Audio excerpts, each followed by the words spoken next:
Nifty অ্যানালিসিসে আপনাকে স্বাগত জানাই। নিফটির আমরা শুক্রবার দিন ফাইনাল ক্লোজিং যেটা পেয়েছি সেটা হচ্ছে 24,008। যদি আমরা বৃহস্পতিবার দিনে ক্যান্ডেলের ক্লোজিং দেখি, সেখান থেকে নিফটি কী করে -265 পয়েন্ট কিন্তু নিচে গিয়ে ক্লোজিং দেয় শুক্রবার দিন, ঠিক আছে। দেখো নিফটির জন্য আগের যে একটা রেঞ্জ বলেছিলাম, নিফটির জন্য ইম্পর্ট্যান্ট রেজিস্ট্যান্স কী রয়েছে, নিফটির জন্য ইম্পর্ট্যান্ট রেজিস্ট্যান্স রয়েছে সেটা হচ্ছে 24,055, এই যে জোনটা, ঠিক আছে। মার্কেট কী করে, এই জোনটা একটা ইম্পর্ট্যান্ট রেজিস্ট্যান্স রয়েছে। মার্কেট কী করে 24,555 লেভেলকে যদি ক্লোজিং বেসিসে ব্রেকআউট করে দেন, এখান থেকে কিন্তু একটা আপসাইড মুভমেন্ট আসতে পারে। কিন্তু নিফটি কী করে, আপাতত মার্কেট এই যে সাপোর্ট, এই যে রেজিস্ট্যান্স জোনটা রয়েছে 24,555, এই রেজিস্ট্যান্সের জোনের কাছে আসে এবং এখানে এসে কী করে মার্কেট, যদি দেখি 10-12 দিন ধরে কিন্তু মার্কেট এখানে কনসোলিডেট করে এবং কনসোলিডেট করতে কী করে, কনসোলিডেট করতে এই রেজিস্ট্যান্সকে ব্রেকআউট করতে না পারে মার্কেট কোথায় আসে, নিচে আসে। কোথায় না আসে, 24,000-এর যে লেভেলটা, 24,000 যেহেতু একটা সাইকোলজিক্যাল সাপোর্ট, তো মার্কেট কী করে 24,000 সাইকোলজিক্যাল সাপোর্টের এখানে এসে কিন্তু মার্কেট সাপোর্ট নেয়, ঠিক আছে। বলেছিলাম যদি মার্কেট কী করে ক্লোজিং বেসিসে 24,222-এর লেভেলটাকে যদি ব্রেকডাউন করে, তাহলে নেক্সট যে সাপোর্ট বেরিয়ে আসবে সেটা হচ্ছে 24,055, ঠিক আছে। তো মার্কেট এই যে 24,000-এর লেভেলটা সেখানে কিন্তু এখন দাঁড়িয়ে রয়েছে। নিফটির জন্য ইম্পর্টেন্ট রেজিস্ট্যান্স রয়েছে সেটা হচ্ছে এই যে জোনটা, ঠিক আছে। এই যে জোনটা, কনসোলেট জোনটা, এই কনসোলেট জোনের মধ্যে যেই ছোটো জোনটা রয়েছে সেটা একটা ইম্পর্টেন্ট রেজিস্ট্যান্স জোন হিসেবে কাজ করবে, ঠিক আছে। যেটা হচ্ছে 24,222 থেকে 24,555। এখন এই জোনটা একটা ইম্পর্টেন্ট রেজিস্ট্যান্স জোন হিসেবে কাজ করবে নিফটিতে, ঠিক আছে। 24,252 থেকে 24,555, এই জোনটা একটা ইম্পর্টেন্ট স্ট্রং রেজিস্ট্যান্স হিসেবে কাজ করবে নিফটিতে, ঠিক আছে। যদি আমরা কালকের শুক্রবার দিনের ক্যান্ডেল দেখি, ক্যান্ডেলটা কী করে, এখানে যদি দেখি মার্কেট এই গ্যাপ ডাউন ওপেন হয় এবং গ্যাপ ডাউন ওপেন হওয়ার পরে কি মার্কেট কী করে, পুরো একদম নিচে এসে কিন্তু ক্লোজিং দেয়। মানে এই যে ক্যান্ডেলের যদি উইক দেখি, উইক কিন্তু ওপর দিকে বড় রয়েছে মার্কেটের, যে এখান থেকে বোঝা যাচ্ছে মার্কেটে কিন্তু সেলার্স বেশি রয়েছে, সেলার্সের বেশি রয়েছে। তো মার্কেট কী করে নিচে এসে কিন্তু ক্লোজিং দেয়, ঠিক আছে। তো নিফটির জন্য এখন ইম্পর্টেন্ট স্ট্রং সাপোর্ট কী রয়েছে, 24,000-এর যে লেভেলটা সেটা একটা ইম্পর্টেন্ট সাপোর্ট জোন হিসেবে কাজ করছে, ঠিক আছে।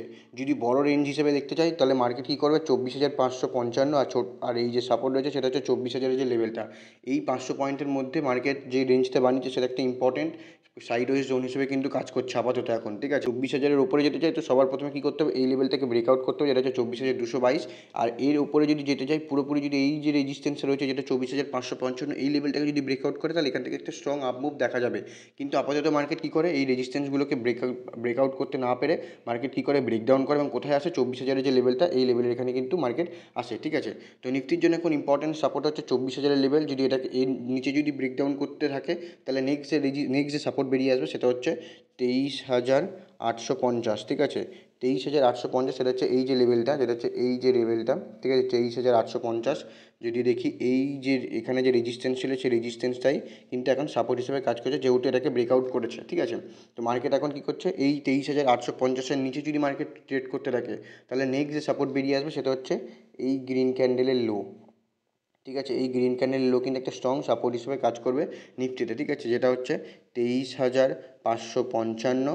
যদি এর নিচে থাকে তাহলে নেক্সট যে সাপোর্ট বেরিয়ে আসবে সেটা হচ্ছে 23,444 থেকে 23,388। এইটা একটা ইম্পর্টেন্ট সাপোর্ট জোন হিসেবে কাজ করবে। 23,388 থেকে 23,444 কিন্তু একটা স্ট্রং সাপোর্ট জোন হিসেবে কাজ করে, যেটা হচ্ছে এই যে জোনটা, ঠিক আছে। এর মাঝেও একটা সাপোর্ট রয়েছে সেটা হচ্ছে 23,555। এখন যেহেতু বর্তমানে ইন্ডিয়া পাকিস্তানের ওয়ার নিয়ে একটা যুদ্ধ লেগে রয়েছে, ঠিক আছে। তো মার্কেট কিন্তু এই সময়টা কিন্তু চার্টের থেকে বেশি নিউজের ওপর এফেক্ট পড়ে, ঠিক আছে। যে কোনো ইভেন্ট বা যে কোনো নিউজ বলতে পারো, সেই নিউজে কিন্তু মার্কেটের ওপর এফেক্ট পড়ে, ঠিক আছে। এখন যেহেতু ইন্ডিয়া পাকিস্তানের ওয়ার চলছে, ঠিক আছে, মার্কেট কিন্তু যতক্ষণ না কী করছে, এই রেঞ্জের কাছে এখন যেহেতু ঘোরাফেরা করছে ততদিন মার্কেটকে এখানে দেখো মার্কেট কী করে। কারণ এই যতদিন এই নিউজ শেষ হচ্ছে বা ইন্ডিয়া পাকিস্তানের ওয়ারের কোনো আপডেট বন্ধ হচ্ছে, ঠিক আছে, ততদিন কিন্তু মার্কেট চার্টের থেকে বেশি নিউজের ওপর কিন্তু এফেক্ট পড়বে বেশিরভাগ টাইমে, ঠিক আছে। তো দেখো মার্কেট কী করে, এই রেঞ্জের মধ্যে ঘোরাফেরা করে তাহলে এখানে ওয়েট করো মার্কেট কী করতে চাই। কারণ এই রেঞ্জের মধ্যে কিন্তু সেভাবে কোনো বড় মুভমেন্ট দেখা যাবে না। যদি ট্রেড করতে হয় খুব কম কোয়ান্টিটি ট্রেড করতে পারো, যদি তোমার সেটআপ অ্যাক্টিভ হয় তবেই তুমি তোমার ট্রেড করতে পারো, আদারওয়াইজ ট্রেড করার দরকার নেই, ঠিক আছে।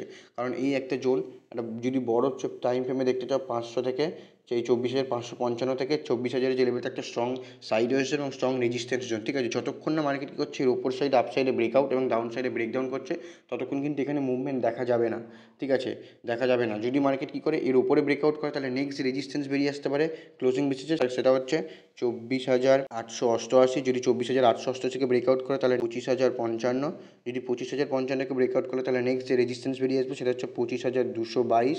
যদি 25,222কে ব্রেকআউট করে তাহলে নেক্সট যে রেজিস্ট্যান্স বেরিয়ে আসবে সেটা হচ্ছে 25,555, ঠিক আছে, এই রেজিস্ট্যান্সগুলো কিন্তু মার্কেটে বেরিয়ে আসতে পারে। যদি মার্কেট কী করে চ্যানেলকে তাকে কনসোলিডেট করছে, যেহেতু যদি এটাকে ব্রেকআউট করে আপসাইডে, তাহলে এই রেজিস্ট্যান্সগুলোতে কিন্তু মার্কেট যেতে পারে। ঠিক আছে, যদি মার্কেট কী করে ডাউন সাইডে ব্রেকডাউন করে 23,850 যে লেভেলটা, এর নিচে যদি ট্রেড করতে থাকে, তাহলে নেক্সট যে সাপোর্ট বেরিয়ে আসবে সেটা হচ্ছে ক্লোজিং। এগুলো কিন্তু অবশ্যই ক্লোজিং বেসিসে সাপোর্ট। ঠিক আছে, যদি এটাকে ব্রেকডাউন করে 23,850 যে সাপোর্টটা, এটাকে যদি ব্রেকডাউন করে, তাহলে নেক্সট যে সাপোর্ট বেরিয়ে আসবে সেটা হচ্ছে 23,555। যদি 23,555 সাপোর্টকে ব্রেকডাউন করে, তাহলে নেক্সট যে সাপোর্ট বেরিয়ে আসবে সেটা হচ্ছে 23,388। যদি 23,388কে ব্রেকডাউন করে, তাহলে নেক্সট যে সাপোর্ট বেরিয়ে আসবে সেটা হচ্ছে 23,000-এর যে লেভেলটা, যেহেতু একটা ইম্পর্টেন্ট লেভেল এবং সাইকোলজিক্যাল, তার জন্য মার্কেট কিন্তু এখানে আসতে পারে। ঠিক আছে, কিন্তু এখন যেহেতু ইন্ডিয়া পাকিস্তানের ওয়ার চলছে, তো এখানে কিন্তু মার্কেটের বেশিরভাগ টাইমে যে চার্টের থেকে বেশি মার্কেটের নিউজের উপর কিন্তু এফেক্ট করতে পারে। তো মার্কেটকে দেখো, মার্কেট কী করে এই সময়টা। যদি মার্কেট কী করে তোমার সেটআপ অনুযায়ী অ্যাক্টিভ হয়, তবেই তুমি তোমার ট্রেড করো, আদারওয়াইজ ট্রেড করার দরকার নেই, ইগনোর করো। কারণ এই চ্যানেলের মধ্যে যতদিন থাকবে প্রিমিয়াম সেভাবে বাড়বেও না। ঠিক আছে, এবং প্রিমিয়ামগুলো দিকে করার চান্স বেশি থাকবে এবং ট্র্যাপ করার চান্স বেশি থাকবে। তো এই চ্যানেলটাকে ব্রেকআউট করো বা ব্রেকডাউন হোক, দেন তুমি তোমার যদি সেটআপ অ্যাক্টিভ হয়, তবেই তুমি তোমার ট্রেড করতে পারো, আদারওয়াইজ ট্রেড করার দরকার নেই। যদি ভিডিওটি ইনফরমেটিভ লেগে থাকে, অবশ্যই কমেন্টে জানাবেন এবং চ্যানেলটিকে সাবস্ক্রাইব করে নেবেন। দেখা হচ্ছে পরের ভিডিওতে, ততক্ষণ ভালো থাকবেন, সুস্থ থাকবেন।